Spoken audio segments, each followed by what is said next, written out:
Hello friends, I welcome you to the next lecture. In this lecture we are going to discuss about government grants, how to do accounting under Ind AS 20 for government grants. The corresponding international accounting standard is IAS 20. So we are going to deal with government grants. First of all, what is a government grant? Government grant is a resource transferred by the government to an entity for its current compliance with certain conditions or future compliance with certain conditions. So the government wants entity to do business for the welfare of the society. The government wants entity to do some contribution to the society, and entities can contribute by doing business. So what sometimes the government do is, government will give some resources to the entity, and with these resources government expects the entity to do business better, and if the entity is able to do business better, automatically the society is taken care of. Okay. Hence, how to deal with these government grants is what we are going to learn about in this particular lecture. In this lecture, we are only going to deal with what are the various types in which government may give grants to you, and how to do accounting in your books of accounts as per Ind AS 20 is what we are going to discuss here. Okay, let us start. Now, different types of government grants and the treatment. The first type is government grants related to assets. Sometimes, specifically, the government may give you a grant, a monetary grant, and the government may put a condition that this grant has to be used only for acquisition, construction or purchase of a specific type of an asset. The asset may be a depreciable asset or it may be a non-depreciable asset.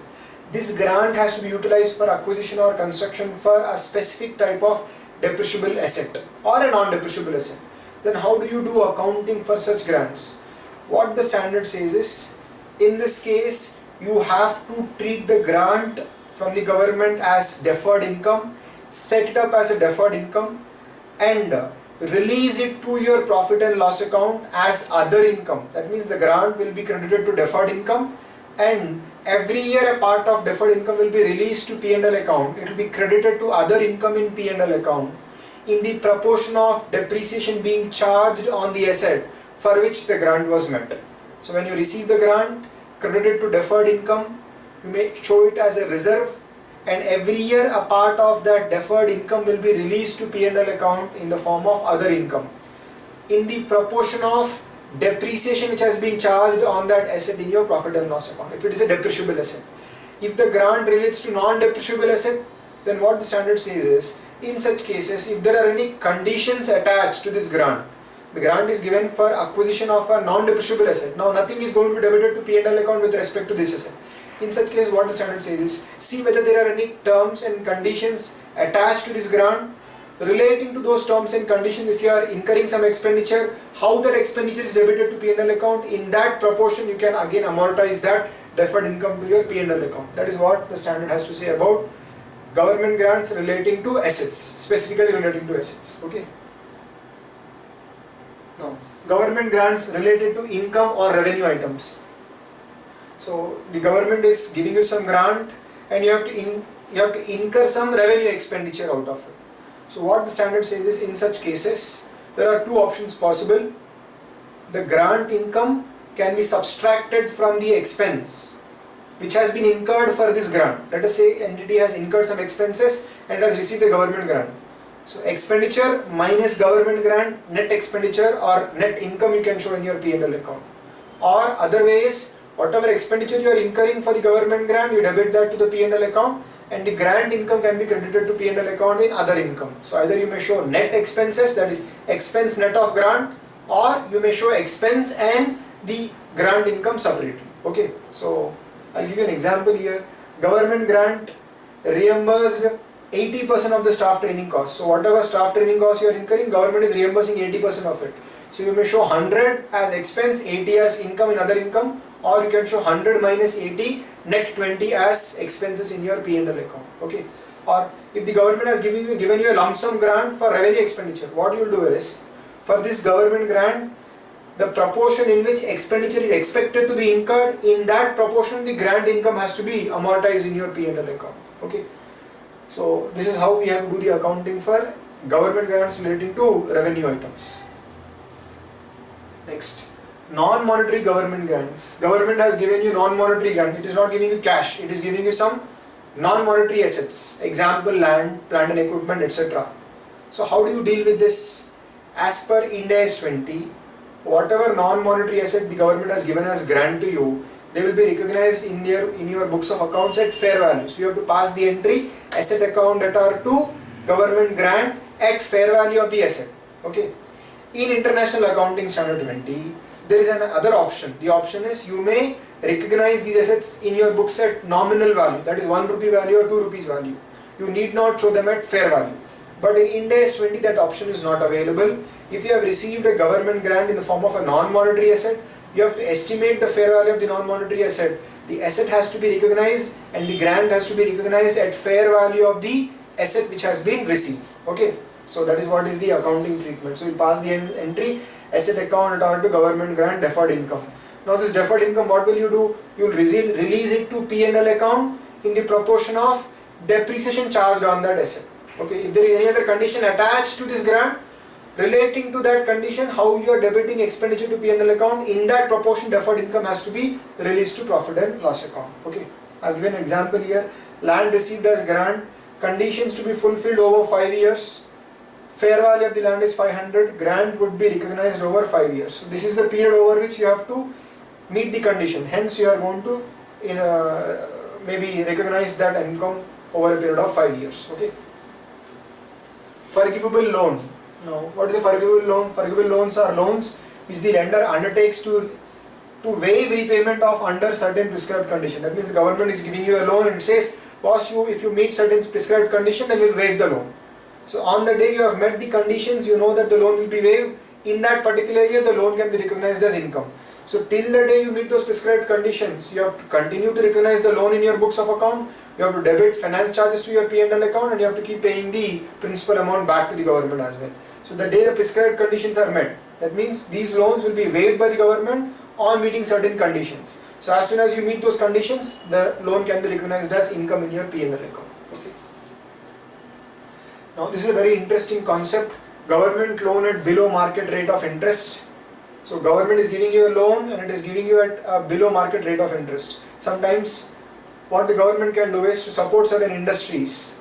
The government may give a lump sum amount to the entity as a loan and they will give them an interest subsidy. That means they will charge them lower interest when compared to the market rates of interest. That means the reduction which is there in the interest rate, that is benefit for the entity. That is a government grant. So how to measure it and how to account for it in your books of account, you are going to learn it here. Accounting. Measure the loan using fair rate of interest. So you have to estimate the cash flows for the loan. Find out the present value of those cash flows using the fair rate of interest, not the rate of interest at which the government is ready to give you the loan. At market rate of interest, what would be the present value of the cash flows? Estimate the fair value of the loan using market rates of interest. Then compute the difference between the fair value of the loan and the actual loan amount granted. The difference is government grant income to you. It has to be amortized, it has to be released to P&L account in the proportion of the interest saving. To the extent of interest saving, that much amount has to be amortized to P&L account. We will see an example to understand how to do the accounting. Example, DEF Limited receives a loan from the government of 1 lakh at 6% rate of interest on 1st April 2016. That is at the beginning of the year. 1 lakh loan they have taken at only 6% rate of interest. When prevailing market rate of interest is 10%, that means a similar loan, if you go to the market and take it, you have to pay 10%. That means there is a huge saving of 4% for the entity. The loan is repayable after 5 years. That means the entire loan of 1 lakh has to be repaid in single bullet payment after 5 years. And during these 5 years, every year you have to pay an interest of 6%. That is 6,000 rupees you have to pay as interest every year. 5th year you have to pay 6,000 and 1 lakh as well. Okay. So now we have to estimate the fair value of the loan. We are first writing down the contractual cash flows, 1st year, 2nd year, 3rd, 4th and 5th year. The contractual cash flows, these are the agreed cash flows. This is the amount of cash you have to pay to the government over a period of 5 years. Calculate their present value at market rate of interest. This is the fair value of the loan. That means for these cash flows, if you borrow money at 10% rate of interest, people in the market would be ready to give you a loan of only 84,834 instead of 1 lakh. If you promise somebody these payments and you want the loan at 10% interest, people would be ready to give you a loan of only 84,834. This is the fair value of the loan using market rate of interest. These cash flows are estimated using contractually agreed cash flows. Okay, contractually agreed interest was 6,000.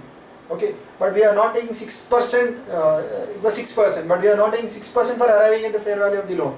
We are taking the market rate of interest for arriving at the fair value of the loan. So we now arrive at the grant amount. Grant amount is equal to loan amount minus fair value of loan. So the loan amount was 1 lakh, whereas the fair value of the loan was only 84,834. That means you have got a grant income of 15,166. How do you pass an entry? Bank account at our 1 lakh rupees. To loan account 84,834, the loan is recognized in our books at fair value, and to government grant account 15,166. This is the interest saving for us, okay, measured in today's rupees terms, 15,166. This is deferred income, okay. This will be released to P&L account gradually. Let's see how it is released. Loan amortization table. So how the loan account will be prepared? At the beginning of the year, the fair value of the loan is 84,834. Interest at fair rate of interest 8483. The payment is only 6,000, okay. So out of 8483 interest charge, only 6,000 has been paid. The difference will be capitalized. 84,843, 84,834 plus the difference between the interest charged and the interest paid will become the closing balance. Second year again we will do the same thing.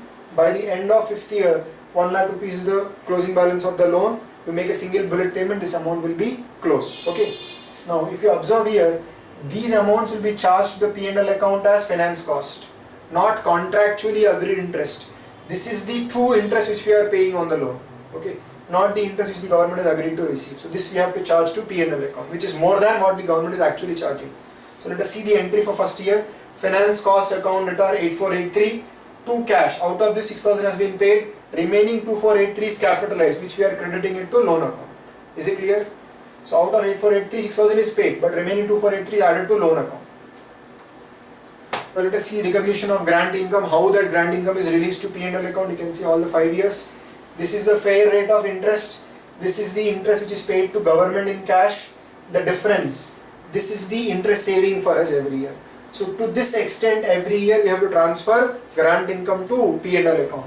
So let us see first year what is entry we are going to pass. Government grant deferred income account data 2483. This is the difference between the fair rate of interest and the interest paid. 2483 is released from government grant account to P&L account. To other income in the P&L account, we are going to credit 2483 rupees. Okay.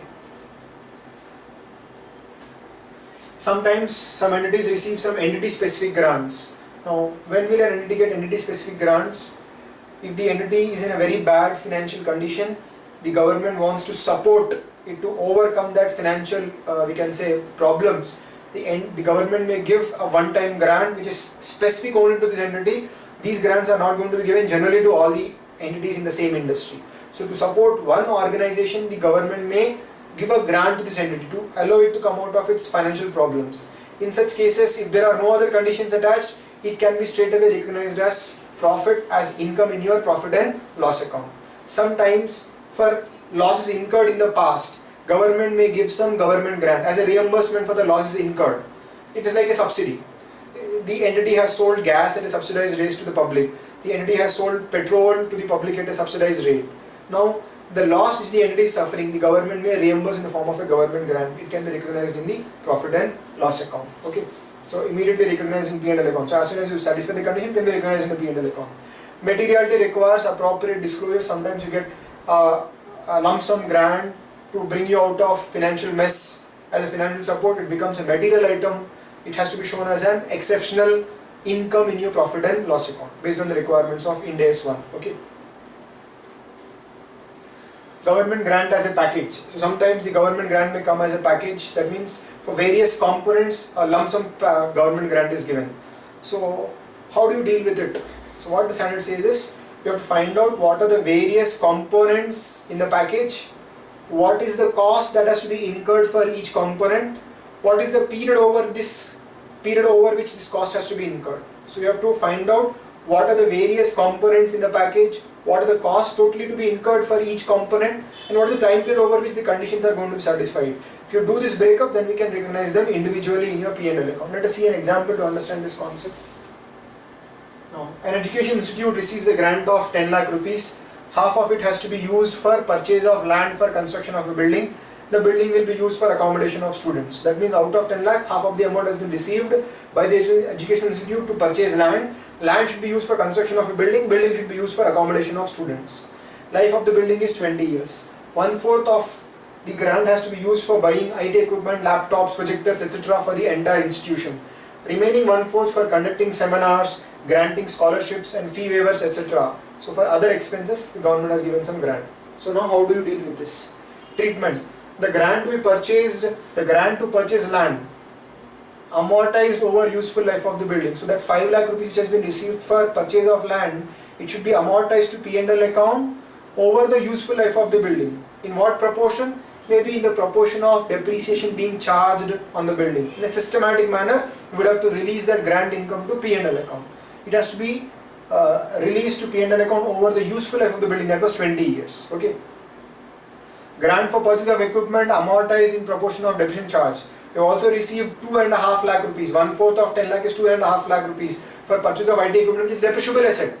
In such cases, this grant income will be released to P&L account in the proportion of depreciation charged over the useful life of those assets. Then, grant for conducting seminars, scholarships, fee waivers, etc. should be recognized in P&L account when the related expense is recognized in the P&L account. So when we debit scholarship expenses to P&L account, in that year a proportion of grant income can be credited. When incurring some seminar cost to P&L account, a particular portion of the grant income can be credited to P&L account. So that is how you deal with government grants which are received as a package. Thanks a lot. I hope you would have understood the various types of government grants and their related accounting treatment.